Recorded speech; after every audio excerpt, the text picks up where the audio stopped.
I don't really know why I wanted to make this video, but it's true. I'm Cinderella in real life because I had an evil stepmother. Anyway, yes, I call her evil, and I don't feel bad or guilty about it.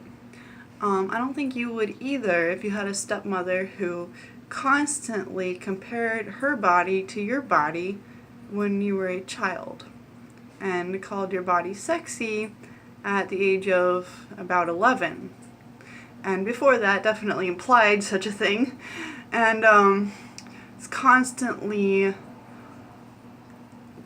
just talking about how jealous she is of my beauty when I was a child. Jealous of my child beauty.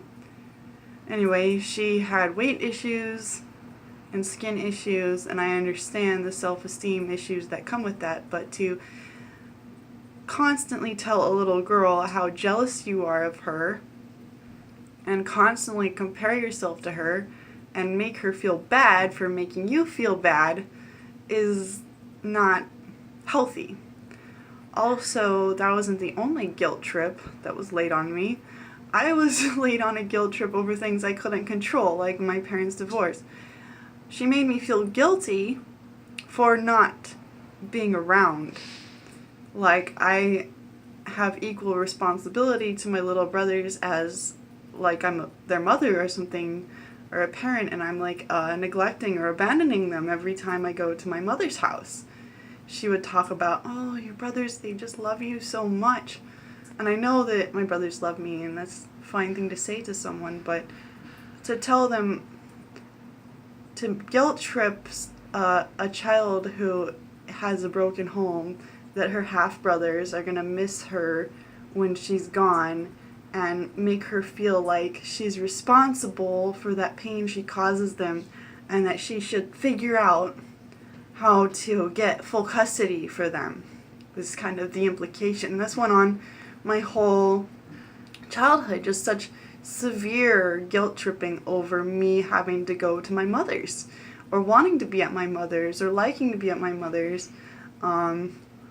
And sometimes in high school there were some extracurricular activities with my high school and social things that I really wanted to be a part of, and I had asked my dad's family, since they lived further away, if my mother's could have that weekend. And I wasn't really hanging out with my mom. I wanted to, like, for example, be in the school play or things like that, and I would always get heavily guilt tripped over such things. Another thing is that every time I went to my dad's house, there were plenty of chores for me to do. I remember, could you do me a little favor, was one of the favorite things my stepmother would say to me. She'd say that to me probably like 50 times a day. Could you do this? Could you do that? I remember scrubbing the bathrooms at a very young age, even though I hadn't been there all week. I remember babysitting my brothers when I wasn't emotionally mature enough to really be a very good babysitter. I remember deep cleaning and organizing my brother's room.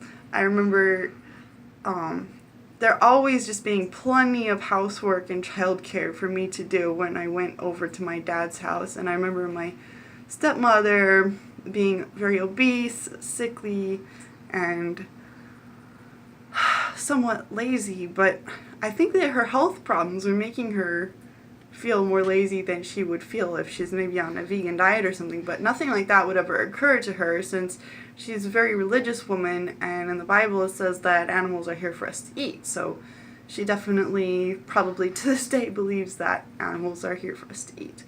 Anyway, so yeah, her bad acne and her everything, she would spend hours in the bathroom picking at her acne, and anytime I had any kind of skin problem, which I would be terrified to have, she would definitely be coming at me with her fingernails and tweezers and stuff to pick at my acne. Anyway, I remember one time I got a pimple on my butt, and she pinned me down to pop it, and I really did not want her to. And so yeah, she's very dermatillomania kind of person. Very like likes to preen other people even if they don't want it kind of person. I remember being very confused growing up because my mom's house, she's very liberal, left-wing kind of a person. I'm not a liberal personally, but she told me when I was in high school that if I were to get pregnant, that I am getting an abortion for sure. No, I don't have a choice, according to my mother, which I think is really evil. Anyway, especially telling you you can be on, here's some, birth control, go be free kind of a person. It's like, well, if that messes up, then I'm going to be pregnant and now you're going to force me to kill my baby kind of. So anyway, I don't think my mother's really any better than my stepmom. My stepmom was at least pro-life, but she really used their conservatism and the fact that my mother's a liberal. This is why I don't like conservatives either. I just fall straight in the middle since my dad's side was conservative, my mom's side is the leftist. You can definitely see how during my childhood it's like hard to know what to be because mom doesn't want you to be a Christian, and my stepmom, my dad want me to be a Christian, so it's like hard to even know what religion to have.